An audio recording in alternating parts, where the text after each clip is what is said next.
আলাইকুম। সুপ্রিয় শিক্ষার্থী বন্ধুরা, আজকে আমরা বাংলাদেশ ও বিশ্ব পরিচয় প্রশ্ন 2026-এর সমাধান করব ঢাকা বোর্ড। ঘ সেটের প্রশ্নটা আমরা এখন সমাধান দেখব। রাষ্ট্রের ঐচ্ছিক কার্যাবলী বিস্তৃত ঘটে কোনটির প্রভাবে? অর্থনৈতিক সমৃদ্ধি। এটা হচ্ছে 2 নম্বর খ অপশন। 1 নম্বর প্রশ্নের রাষ্ট্রের ঐচ্ছিক কার্যাবলী বিস্তৃতি ঘটে কোনটির প্রভাবে?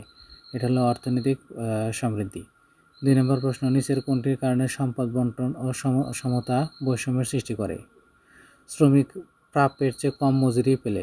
নিচের কোনটির কারণে সম্পদ বন্টনের অসমতা ও বৈষম্যের সৃষ্টি করে? শ্রমিক প্রাপ্যের চেয়ে কম মজুরি পেলে। যে সম্পদ সরাসরি ভোগ না করে অধিকতর উৎপাদনের কাজে ব্যবহার করা হয় তাকে কি বলা হয়? মূলধন। উৎপাদনের ক্ষেত্রে শ্রমের মালিককে কি প্রদান করা হয়? মজুরি। উৎপাদনের ক্ষেত্রে শ্রমের মালিককে কি প্রদান করা হয়? মজুরি। কোন অর্থনৈতিক ব্যবস্থা নগণ্য সংখ্যক মানুষের হাতে দেশের অধিকাংশ সম্পদ জমা হয়? ধনতান্ত্রিক। এখানে একটা ঘটনা দেওয়া আছে, মিসেস কয়ের মাধ্যমে পরিবারের কোন কার্যাবলী প্রতিফলিত হয়েছে? ভরণ পোষণ। এরপরে আমরা দেখছি 7 নম্বর প্রশ্ন বলা হয়েছে সাম্যের ক্ষেত্রে প্রতিফলিত সামাজিকরণ প্রতিষ্ঠা শিশুর মধ্যে তিনটা অপশনই হবে। সমাজ সেবামূলক কাজ করার আগ্রহ তৈরি করে, সততা ও ন্যায়পরায়ণতার ধারণা বিকাশ ঘটায়, নেতৃত্ব ও ধর্ম সহমর্মিতা ও সহিংসতা জাগ্রত হয়। 8 নম্বর বলা হয়েছে স্বামী স্ত্রী তাদের অবিবাহিত সন্তান-সন্ততি নিয়ে গঠিত পরিবারকে কি বলা হয়? একক পরিবার। দেশের জনগণ যারা এক বছরের মোট উৎপাদনকে কি বলা হয়? মোট জাতীয় উৎপাদন। 22-23 অর্থবছরে মোট দেশজ উৎপাদনের তথ্য ও যোগাযোগ খাতের অবদান কত? 1.26। বেকারত্ব বাংলাদেশের অর্থনীতি কোন ক্ষেত্রের প্রতিবন্ধকতার অন্তর্ভুক্ত? আর্থ-সামাজিক। অনুন্নত দেশের সাধারণ অর্থনৈতিক উল্লেখযোগ্য হলো জাতীয় উৎপাদনের একক বৃহত্তম, এটা হবে খাত কৃষি, মৌলিক ও ভারী শিল্পের অনুপস্থিত। এরপরে 13 নম্বর হচ্ছে কোন ধরনের পারিবারিক বৃদ্ধি পাওয়ায় বয়স্ক ব্যক্তিরা আর্থিক নিরাপত্তাহীনতায় পতিত হয়? একক। 14 নম্বর 1971 সালে কোন তারিখে বাংলাদেশের স্বাধীনতা ঘোষণার আদেশ আনুষ্ঠানিক জারি করা হয়? 10 এপ্রিল। এরপরে আমরা 15 নম্বর প্রশ্ন, মুজিবনগর সরকারের অর্থমন্ত্রী কে ছিলেন? এম মনসুর আলী।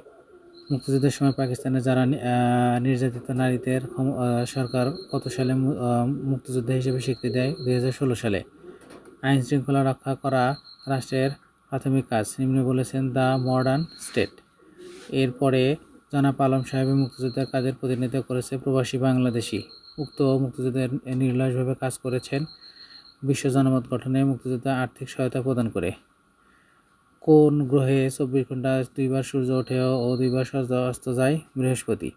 তারপরে কোন স্থানে যখন বেলা 12টা সেই স্থান থেকে 10 ডিগ্রি পূর্বে দ্রাঘিমায় অবস্থিত স্থানের সময় কত হবে? দুপুর 12টা 40 মিনিট। এরপরে আমরা যেটা দেখব 22 নম্বর, উন্নয়নশীল দেশে জনসংখ্যাকে জনশক্তিতে পরিণত করতে প্রয়োজন কারিগরি ও প্রযুক্তি শিক্ষার প্রসার, শিক্ষা ও প্রশিক্ষণের ব্যবস্থা জোরদার করা। এটা হবে। ইউরোপে কোন গ্রহের উপগ্রহ? ইউরোপ কোন গ্রহের উপগ্রহ? বৃহস্পতি। প্রতিপাদ স্থানের ক্ষেত্রে 1 ও 3 স্থান দুটি অক্ষাংশ একই, স্থান দুটি বিপরীত গোলার্ধে অবস্থান করে। পৃথিবী প্রতি সেকেন্ডে কত কিলোমিটার বেগে সূর্যকে প্রদক্ষিণ করে? 30 কিলোমিটার বেগে। মুজিবনগর সরকার পররাষ্ট্র আইনমন্ত্রী কে ছিলেন? খন্দকার মোস্তাক আহমেদ। নিচের কোনটি রাষ্ট্রের মুখ্য কাজ?